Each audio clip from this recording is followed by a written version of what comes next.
आयत करीमा है। अल्लाह क्या फरमाता है, ओ मेरे महबूब के सहाबा, मैं तुम लोगों से राजी हूँ। तो सहाबा कहते हैं, ऐ परवरदिगार आलम, हम लोग तुझसे राजी हैं। मेरे दोस्त, मेरे बुजुर्ग, मेरे अजीज बच्चों, आइए जब हमारे और आपके आका जनाबे मुहम्मदुर रसूलुल्लाह सल्लल्लाहु तआला अलैहि वसल्लम की जाहिरी जिंदगी खत्म हो गई, जब आप पर्दा फरमा जाते हैं, तो पर्दा फरमाने के बाद आपका जसदे अक़दस अभी जमीन के ऊपर ही रखा है, लहद के हवाले नहीं किया है, सुपुर्दे खाक नहीं किया है कि उधर अंसार और मुहाजिरीन में मामलात छिड़ जाते हैं। वो कौन सा मामलात छिड़ा है? एक आने वाला एक आता है और आकर हुजूर सैयदना उमर फारूक रज़ियल्लाहु ताला अन्हु से कहते हैं कि आओ, आकर कहते हैं कि ऐ खलीफा दोम, ऐ अमीरुल मुमिनीन, ऐ उमर इब्ने खत्ताब, वहां अंसार और मुहाजिरीन के दरमियान मामलात छिड़ गए हैं। तो हजरत उमर फारूक कहते हैं कि किस बारे में मामलात छिड़े हैं, किस ताल्लुक से मामलात छिड़े हैं? तो वो आने वाला शख्स कहता है कि अब हुजूर का विसाल हो गया है, हुजूर की हयात जिंदगी के बाद अब अगर कोई खलीफा बनेगा तो कौन बनेगा? अंसार कह रहे हैं कि हम मदीना शरीफ के रहने वाले हैं, हम लोग खलीफा, हम में से कोई खलीफा बनेगा। और मुहाजिरीन कह रहे हैं कि हम हुजूर के साथ आए हैं, तो हम में से कोई खलीफा चुना जाएगा। हालांकि मेरे आका ने हयात जिंदगी में फरमाया था कि मेरे बाद अगर कोई इमाम बनेगा, अगर कोई खलीफा बनेगा, तो वो कबीला कुरैश ही से बनेगा, कबीला कुरैश ही से बनेगा, क्योंकि मेरे आका भी कबीला कुरैश से ही थे। और मेरे आका ने फरमाया कि अब मेरे बाद अगर कोई खलीफा बनेगा तो कबीला कुरैश से ही बनेगा। लेकिन मेरे दोस्त, मेरे बुजुर्ग, मेरे अजीज बच्चों, कुरैश से उस कुरैशी का मत समझ लेना जो लोग गोश्त काट कर फरोख्त करते हैं। वो कुरैश जो है वो बड़े काफ से कुरैश होते हैं, और ये अपने आप को जो कुरैश कहते हैं ये छोटे काफ से कुरैश होते हैं जो गोश्त काटने वाले हैं। ये लोग भी अपने आप को कुरैश कहते हैं। इनके कुरैश का मतलब ये होता है कि खाल उधेड़ने वाला, चमड़ा उधेड़ने वाला। लेकिन वो कुरैश अलग है और ये कुरैश अलग है। वो कुरैश बड़े काफ से होते हैं और ये कुरैश छोटे काफ से कहलाते हैं। उस कुरैश का इस कुरैश से कोई मुकाबला नहीं, कोई बराबरी नहीं। लेकिन आओ मेरे दोस्त, मेरे बुजुर्ग, मेरे अजीज बच्चों, जब ये मामलात छिड़े हैं तो हजरत उमर फारूक के पास जब ये खबर पहुंची है, हजरत उमर फारूक खलीफा अव्वल हजरत अबू बकर सिद्दीक रज़ियल्लाहु ताला अन्हु की बारगाह में जाते हैं और ये वाक़यात पेश करते हैं। तो हजरत सैयदना अबू बकर सिद्दीक रज़ियल्लाहु ताला अन्हु और उमर फारूक रज़ियल्लाहु ताला अन्हु जिस जगह पर ये मामलात छिड़े थे उस जगह पर पहुंच रहे हैं। अब वहां पर क्या मामला छिड़ा हुआ है? अंसार कह रहे हैं कि हम में से कोई खलीफा बनेगा, मुहाजिरीन कह रहे हैं कि हम में से कोई खलीफा बनेगा। लेकिन आओ तो जरा सही, क्या हयात जिंदगी में मेरे आका ने किसी का नाम जद किया था, किसी का नाम बताया था क्या कि मेरे गुजर जाने के बाद ये खलीफा बनेंगे? नहीं, मेरे आका ने वाज़े तौर पर किसी का नाम लेकर ये नहीं कहा था कि मेरे गुजर जाने के बाद ये खलीफतुल मुस्लिमीन होंगे, ये मुसलमानों के खलीफा बनेंगे। तो आखिरकार सिद्दीक़ अकबर रज़ियल्लाहु ताला अन्हु कैसे खलीफा अव्वल बने? तो आइए मैं आपको बताना चाहता हूँ कि जब आप आका करीम सल्लल्लाहु अलैहि वसल्लम हज से वापस लौटे, मुहर्रमुल हराम के महीने तक आपकी तबीयत ठीक रही, लेकिन सफरुल मुजफ्फर के महीने के आखिरी हफ्ते में आपकी तबीयत बहुत ज्यादा बिगड़ जाती है, बहुत ज्यादा अनील हो जाती है। जब तबीयत आपकी बिगड़ी है तो आपने हजरत अबू बकर सिद्दीक रज़ियल्लाहु ताला अन्हु को बुलाया और कहा, ऐ अबू बकर, मेरे मुसल्ले इमामत पर अब तुम खड़े हो जाओ और हर वक्त की नमाज अब तुम पढ़ाओ। हुजूर सय्यदना अबू बकर सिद्दीक को जब ये जिम्मेदारी दे रहे थे मेरे आका, तो हुजूर सय्यदना अम्मा आयशा सिद्दीका रज़ियल्लाहु ताला अन्हा हुजूर से फरमाती है कि हुजूर, मेरे बाबा सिद्दीक अकबर रफीकुल कल्ब है, यानी नर्म दिल वाले हैं, वो मुसल्ले इमामत की जिम्मेदारी नहीं संभाल सकते हैं। मेरे आका से जब अम्मा आयशा ने कहा तो भी मेरे आका ने कहा, नहीं, मेरा मुसल्ला यानी मुसल्ले इमामत मेरे बाद अगर कोई संभालेगा और अभी अगर कोई मुसल्ले इमामत संभालेगा तो कोई और नहीं बल्कि सिद्दीक अकबर संभालेंगे।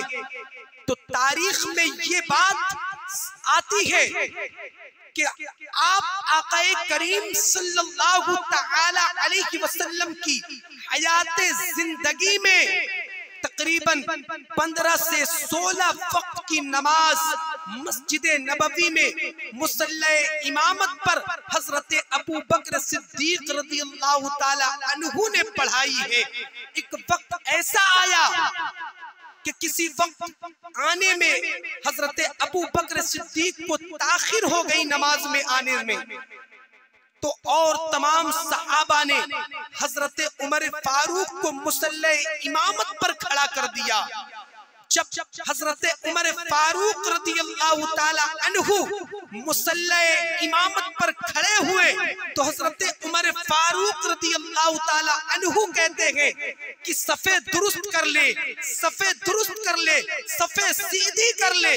जब ये आवाज हमारे आका के कानों तक पहुंची है, क्योंकि हुजूर सय्यदना अबू बकर सिद्दीक रज़ियल्लाहु ताला अन्हु की आवाज बहुत नर्म थी, बहुत हल्की थी, और हजरत उमर फारूक रज़ियल्लाहु ताला अन्हु की आवाज बहुत बुलंद थी, बहुत तेज आवाज थी। तो मेरे आका फरमाते हैं, ये कौन है, किसकी आवाज आ रही है?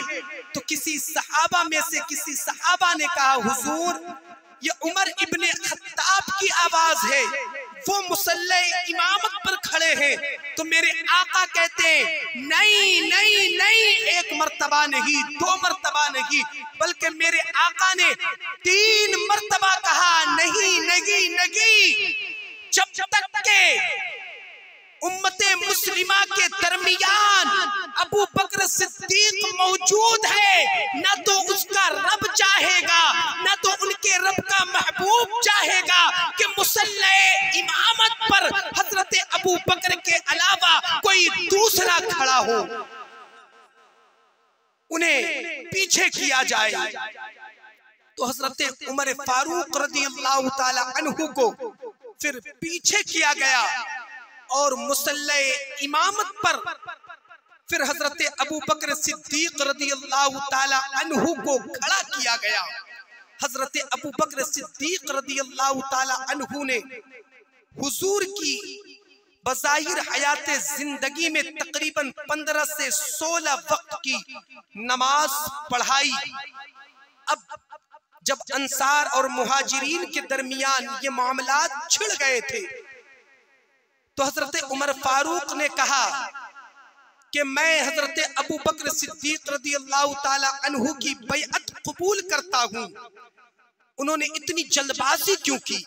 उसकी वजह सिर्फ ये थी कि ताकि ये मामलात ठंडे पड़ जाएं। ये जो आपस में तनाज़ा पैदा हो रहा है, झगड़े का माहौल पैदा हो रहा है, गर्मा गर्मी माहौल हो रहा है, ये माहौल ठंडा पड़ जाए। तो ज्यों ही हजरत उमर फारूक रज़ियल्लाहु ताला अन्हु ने हुजूर सय्यदना अबू बकर सिद्दीक रज़ियल्लाहु ताला अन्हु के हाथ पर हाथ दिया और कहा, मैंने हजरत अबू बकर सिद्दीक की बैअत को कबूल किया तो तमाम अंसार और तमाम मुहाजिरीन भी ठंडे पड़ गए और तमाम अंसार और तमाम मुहाजिरीन ने भी हुजूर सैयदना अबू बकर सिद्दीक रज़ियल्लाहु ताला अन्हु की बैअत को कबूल कर ली।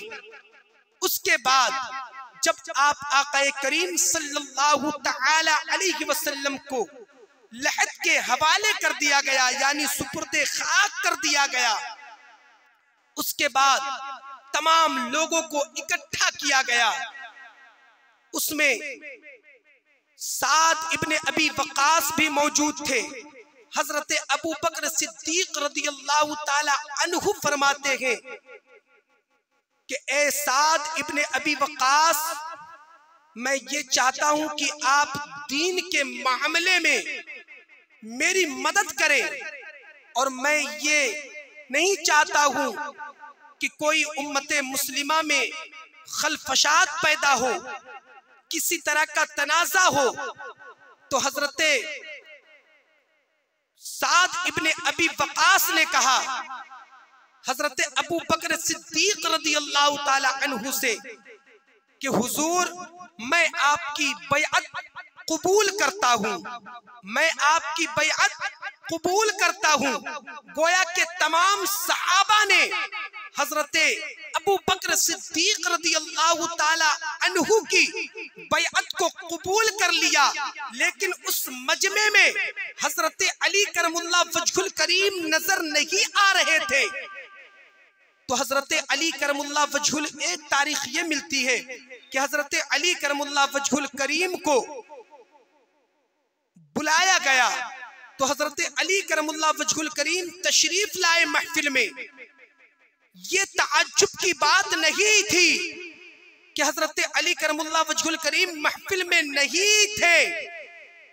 ताज्जुब की बात तो ये होती कि अगर हजरत अली करमुल्लाह वजहुल करीम महफिल में होते तो ये ताज्जुब की बात होती।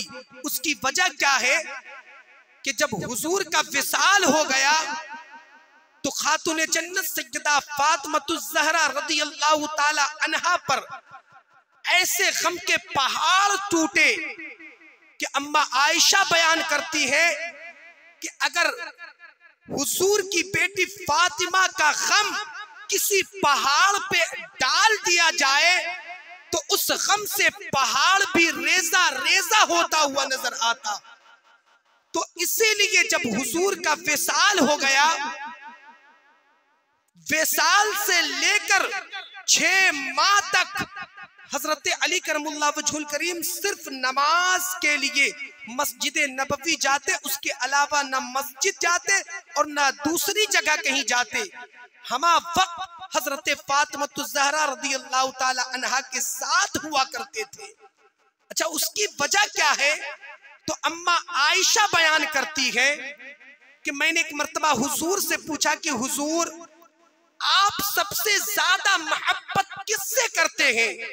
तो मेरे आका फरमाते हैं, ओ आयशा, मैं सबसे ज्यादा मोहब्बत अगर किसी से करता हूं तो मैं फातिमा से मोहब्बत करता हूं। फिर अम्मा आयशा पूछती, हुजूर, औरत में तो आप सबसे ज्यादा फातिमा से मोहब्बत करते हैं, मर्दों में सबसे ज्यादा किससे मोहब्बत करते हैं?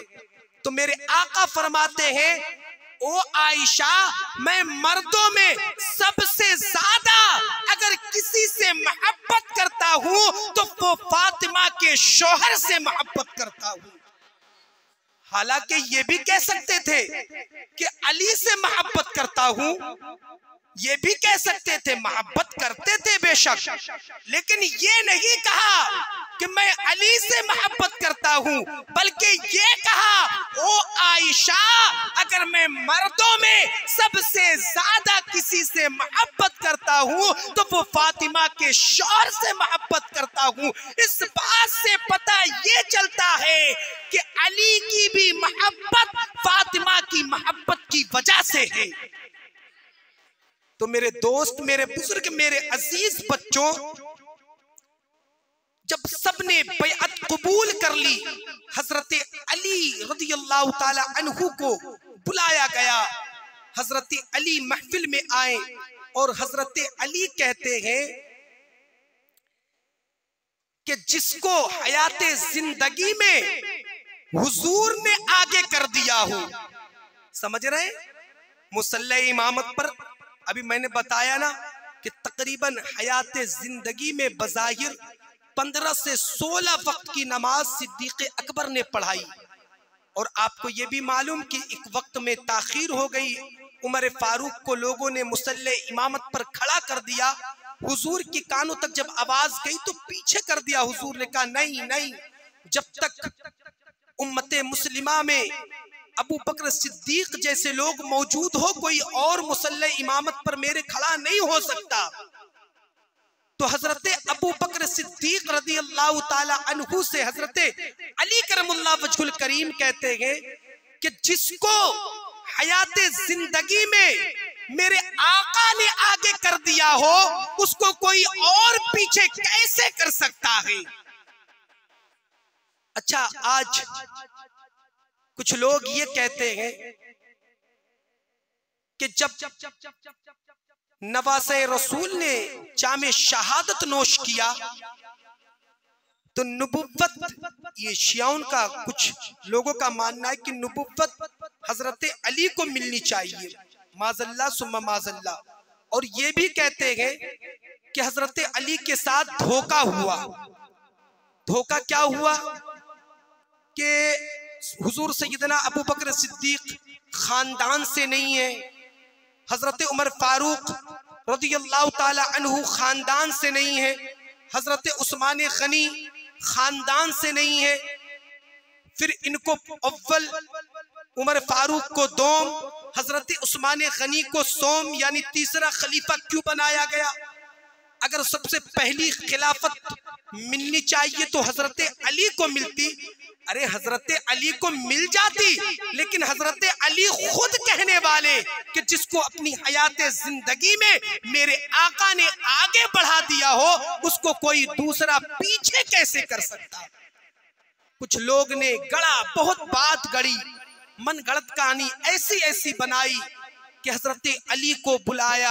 जब हजरत अली नहीं आए तो कुछ लोग मिलकर गए, हजरत अली का दरवाजा तोड़ दिया और गले में रस्सा डालकर घसीट कर जबरदस्ती उनको महफिल में लाया गया और जबरदस्ती उनसे बैअत कबूल करवाई गई। मैं ये कहता हूँ वो कोई दूसरे अली होंगे, मेरे अली नहीं हो सकते। अरे मेरा अली तो वो है कि खुदा की कसम शायर कहता है, कभी दर हिलता है, कभी जंजीर हिलती है, कभी दर कांप जाता है। अब भी हजरत अली का नाम सुनकर खैबर कांप जाता है। दुनिया में न तो कोई ऐसी रस्सी बनी है और न कोई ऐसा माई का लाल पैदा हुआ है जो हजरत अली को घसीट कर लेकर आ जाए। तो वो अली कोई दूसरे अली होंगे और दूसरे लोगों के अली होंगे। मेरा अली ऐसा नहीं हो सकता कि चंद लोग जाए और उनके गले में डोरा डाले और घसीट कर ले आए। क्योंकि जब जंगे खैबर में हजरत अली ने जब दरवाजा खैबर का उठा के फेंक दिया अकेले ही, तो 40 सहाबा मिलकर भी उस दरवाजे को टस से मस न कर सके। तो घसीट कर लाने की बात तो दूर गई, और माज़ल्ला सुम्मा माज़ल्ला अहले बैत की ताजीम तो खलीफे अव्वल सिद्दीक़ अकबर भी किया करते थे, हजरत उमर फारूक भी क्या करते थे, हजरत उस्मान गनी भी क्या करते थे। अगर इस पर कोई भौंकता है तो बिल्कुल नाजायज भौंकता है। क्योंकि मेरे दोस्त, मेरे बुजुर्ग, मेरे अजीज बच्चों सुनो, जब हजरत अबू बकर सिद्दीक रज़ियल्लाहु ताला अन्हु को खिलाफत मिली, जुमे का दिन है। कौन सा दिन है? जुमे का दिन है। मिंबर शरीफ पर हुजूर सैयदना अबू बकर सिद्दीक रज़ियल्लाहु ताला अन्हु जलवा अफरोज है, खुतबा दे रहे हैं कि हसनैन करीमैन आ गए और कहने लगे, ओ खुतबा देने वाले, चल आ, नीचे आ, ये तो मेरे नाना का मिंबर है। बच्चे बहुत पहचान रखते हैं अपने नाना का, कमीज कौन सा है, नाना की जूती कौन सी है, नाना का असा कौन सा है। तो यूं कहते हैं हसनैन करीमैन, बचपन का जमाना, 7-8 साल की उम्र है, 7-8 साल की उम्र है। मस्जिद नबवी में कह रहे हैं, ओ खुतबा देने वाले, खुतबा बाद में देना, जा अपने नाना के मिंबर पर दे खुतबा, नीचे आ, ये मिंबर शरीफ तो मेरे नाना का है। तो अगर कोई और होते तो कहते रहे यार इन बच्चों को दूर करो, जुमा के बाद बात करेंगे। लेकिन आओ, खुलफाए राशिदीन ने किस तरह से अहले बैत की ताजीम की है, किस तरह से उनकी जूतियों को अपने सरों पर रखा है। उन्होंने ठुकराया नहीं, बल्कि खुतबा देते देते आप मिंबर शरीफ से नीचे आ जाते हैं और नीचे आकर हसनैन करीमैन को कहते हैं, ओ हसनैन करीमैन सुनो तो जरा सही, अगर ये मिंबर तेरे नाना का है तो ये अबू बकर भी तो तेरे नाना का ही गुलाम है। अगर ये मिंबर तेरे नाना का है तो ये अबू बकर भी तो तेरे नाना का ही है। इतना कहना था कि हसनैन करीमैन यानी इमाम हसन रदी अल्लाह ताला अन्हु और इमाम हुसैन रदी अल्लाह ताला अन्हु कहते कि ठीक है, मेरे बात समझ में आ गई, ये मिंबर भी मेरे नाना का है और आप भी मेरे नाना के हैं, तो अब खुतबा दें, अब खुतबा दें। कैसे लोग कहते हैं, फूट डालते हैं कि सहाबाए कराम और अहले बैत की, सहाबाए कराम ने ताजीम नहीं की, खुलफाए राशिदीन ने इज्जत नहीं की। मैं कहता हूं खुदा की कसम, दो ताजीम उन्होंने किया, आज की तारीख में कोई वैसी ताजीम नहीं कर सकता, कोई वैसी ताजीम नहीं कर सकता। अरे आओ तो जरा सही, कितने साल तक आपकी खिलाफत चली? 2 साल कुछ महीनों तक हजरत अबू बकर सिद्दीक रदियल्लाहु ताला अन्हु ने खिलाफत की। मैं ज्यादा तफसीली गुफ्तगू नहीं करना चाहता हूँ, क्योंकि आज हजरत उमर फारूक रदियल्लाहु ताला अन्हु की भी खिलाफत को बयान करना है कि जब आपके विसाल का वक्त करीब आया तो आपने चुनिंदा चुनिंदा जो सहाबा थे सबको बुलाया और बुलाकर कहा कि अनकरीब मैं इस दुनिया से रुखसत करने वाला हूं। मैं ये सोच रहा हूं कि मेरे बाद खिलाफत मैं उमर फारूक को दे दूं, ये बेहतर निजाम चलाएंगे। उनमें से किसी ने कहा नहीं, ये बेहतर नहीं होगा, क्योंकि हजरत उमर फारूक बहुत सख्त मिजाज के हैं, बहुत सख्त मिजाज के हैं। तो हजरत अबू बकर सिद्दीक रदियल्लाहु ताला अन्हु कहते हैं कि हाँ, मैं मानता हूं कि बहुत सख्त मिजाज के हैं, लेकिन अल्लाह और उसके रसूल ने उमर फारूक को ऐसा तैयार किया है, ऐसा सवारा है कि जैसा किसी और को नहीं सवारा है। और ये भी मैं कहता हूं कि अगर उमर फारूक खलीफतुल मुस्लिमीन बनने के बाद उम्मते मुस्लिमा के साथ कोई गलत काम करते हैं तो हर इंसान को अपने किए का जवाब रोजे महशर में देना होगा। फिर उसके बाद हजरत अबू बकर सिद्दीक रदियल्लाहु ताला अन्हु का विसाल हो जाता है। तमाम लोगों ने हजरत उमर फारूक रदियल्लाहु ताला अन्हु की बैअत को कबूल कर लिया और हजरत उमर फारूक रदियल्लाहु ताला अन्हु का जो दौरे खिलाफत चला है, 10 साल कुछ माह तक तकरीबन आपने खिलाफत की है। और आपके जैसी खिलाफत न तो पास्ट में किसी की थी, न तो प्रेजेंट में है, न तो फ्यूचर में हो सकती है किसी की। ऐसी आपकी हुक्मरानी थी, अदल था, इंसाफ था, हर जगह फैसले में इंसाफ था। और लोग कहते हैं कि बहुत सख्त मिजाज के थे, लेकिन हजरत उमर फारूक का ये बयान है कि हजरत उमर फारूक इतना डरते थे और रब की बारगाह में रोते गिड़गिड़ाते और कहते कि अगर किसी दरिया के किनारे में अगर कोई कुत्ता भी भूखा मर जाए तो ये उमर फारूक रोज़े महशर में रब के हुजूर हाजिर होकर क्या मुंह पेश करेगा। ऐसा अदल था, ऐसा इंसाफ था। और इतना ही नहीं बल्कि खूंखार जानवर, जो जंगली जानवर होते हैं और जो घरेलू जानवर होते, एक ही जगह पर दोनों को पानी पिलवा दिया उन्होंने। ऐसा इंसाफ, ऐसा अदल था उनका मेरे दोस्त। और उमर फारूक रदियल्लाहु ताला अन्हु भी नवासे रसूल से, अहले बैत से बेपनाह मोहब्बतें किया करते थे, बेपनाह उनकी ताजीम करते थे कि जब मदीना शरीफ में लोगों पर वज़ाइफ बांधे गए, वज़ाइफ तय होने लगे तो सहाबा कराम से हजरत उमर फारूक रदियल्लाहु ताला अन्हु फरमाते हैं कि एक लिस्ट बनाई जाए कि किनको कितना वजीफा देना चाहिए, किनको कितना वजीफा मिलना चाहिए। तो सहाबा कराम ने लिस्ट बनाना शुरू किया।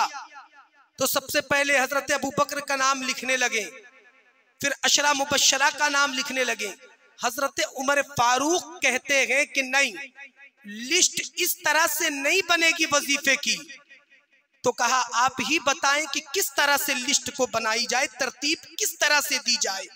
हजरत उमर फारूक देखिए कितनी मोहब्बत किया करते थे अहले बैत से।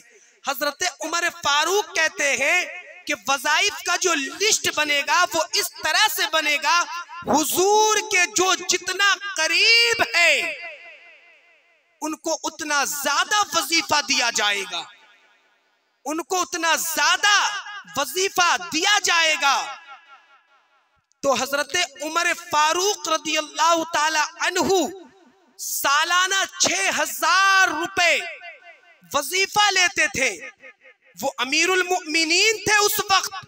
अपने बराबर जितना आप 6000 रुपए सालाना लेते थे, उतना ही नवासे रसूल का भी वजीफा तय किया उन्होंने कि जितना वजीफा उमर फारूक का होगा उतना ही वजीफा हसनैन करीमैन को भी दिया जाएगा।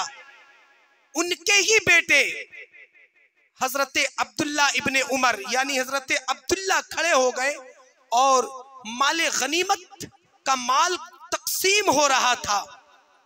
तो हजरत अब्दुल्ला को कम दिया गया और नवासे रसूल को काफी ज्यादा मिकदार में माले गनीमत दिया गया। तो हजरत अब्दुल्ला यानी खुद के बेटे कह रहे हैं कि ए खलीफतुल मुस्लिमीन, ये मेरे साथ क्या कर रहे हैं। जब मैं जंगे लड़ता था तो उस वक्त हसनैन करीमैन की खेलने कूदने की उम्र थी। जब से मैं जंगे लड़ रहा हूं और हसनैन करीमैन को वजीफा ज्यादा दिया जा रहा है और मुझे कम दिया जा रहा है। तो आओ अहले बैत का इश्क देखो, अहले बैत की मोहब्बत देखो कि हजरत, तवज्जो चाहूंगा, हजरत फारूक रदियल्लाहु ताला अन्हु माले गनीमत तकसीम करवा रहे हैं। तो माले गनीमत अपने बेटे अब्दुल्ला को भी दिया और हसनैन करीमैन को भी दिया। हसनैन करीमैन को ज्यादा मिकदार में दिया और अपने बेटे अब्दुल्ला को कम दिया। तो खुद के बेटे कहने लगे कि ये आप कैसा इंसाफ कर रहे हैं कि जब हसनैन करीमैन की खेलने कूदने की उम्र थी, जब से मैं जंगे लड़ता चला आ रहा हूं और उन्हें माले गनीमत में से ज्यादा माल दिया जा रहा है और मुझे कम माल दिया जा रहा है। तो हजरत उमर फारूक कहते हैं, बेटे अब्दुल्ला सुनो, अगर तुझे माले गनीमत का माल ज्यादा चाहिए या हसनैन करीमैन के बराबर चाहिए तो हसनैन करीमैन के जैसा बाबा लेकर आ, हसनैन करीमैन की माँ के जैसी तू माँ लेकर आ, हसनैन करीमैन के जैसे मामू लेकर आ, हसनैन करीमैन का मामू हसनैन करीमैन के नाना जान के जैसा नाना जान लेकर आ। ओ अब्दुल्ला, हसनैन करीमैन के बाबा हजरत अली है, हसनैन करीमैन की वालिदा खातूने जन्नत है, हसनैन करीमैन के नाना जान नबियों के सरदार है। अगर तेरा नाना भी नबी का सरदार है तो तू बता तुझे बराबर माले गनीमत दिया जाएगा। मेरे दोस्त, मेरे बुजुर्ग, मेरे अजीज बच्चों, फिर भी आज लोग फूट डालते और कहते हैं कि सहाबाए कराम, खुलफाए राशिदीन, नवासे रसूल से, अहले बैत से मोहब्बत नहीं किया करते थे, उनकी ताजीम नहीं किया करते थे। ये ताजीम नहीं तो और क्या है कि अपने वक्त का खलीफतुल मुस्लिमीन यानी जो गवर्नर हो, जो पीएम हो, जितना वजीफा उन्होंने अपनी तय किया हो अपने लिए, उतना ही वजीफा नवासे रसूल पे भी बांध दिया हो। तो ये मोहब्बत नहीं तो क्या है। और इतना ही नहीं, सुनिए, कहीं बाहर से कुछ लोग चले आए थे और हजरत उमर फारूक से किसी मामलात पर गुफ्तगू चल रही थी कि उनके बेटे को वालिद से मुलाकात की हाजत हुई, यानी हजरत अब्दुल्ला इब्ने उमर को हाजत हुई। तो हजरत अब्दुल्ला आते दरवाजे पे और दस्तक देते हैं। हजरत उमर फारूक ने पूछा कौन? का बाबा मैं अब्दुल्ला हूं।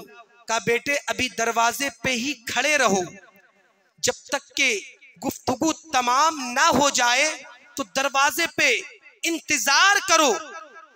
उसके बाद इमाम हुसैन आली मकाम तशरीफ ला रहे। जब इमाम हुसैन आली मकाम ने दरवाजे पर हजरत अब्दुल्ला को देखा तो कहा अब्दुल्ला दरवाजे पर क्यों खड़े हो? कहा हुसैन बाबा की कोई खास गुफ्तगू, खुसूसी गुफ्तगू अंदर चल रही, मुझे इंतजार करने को कहा है। इमाम हुसैन आली मकाम फरमाते कि मैं भी तो मुलाकात ही के लिए आया था, लेकिन ठीक है अगर ऐसी बात है तो मैं बाद में मुलाकात कर लूंगा।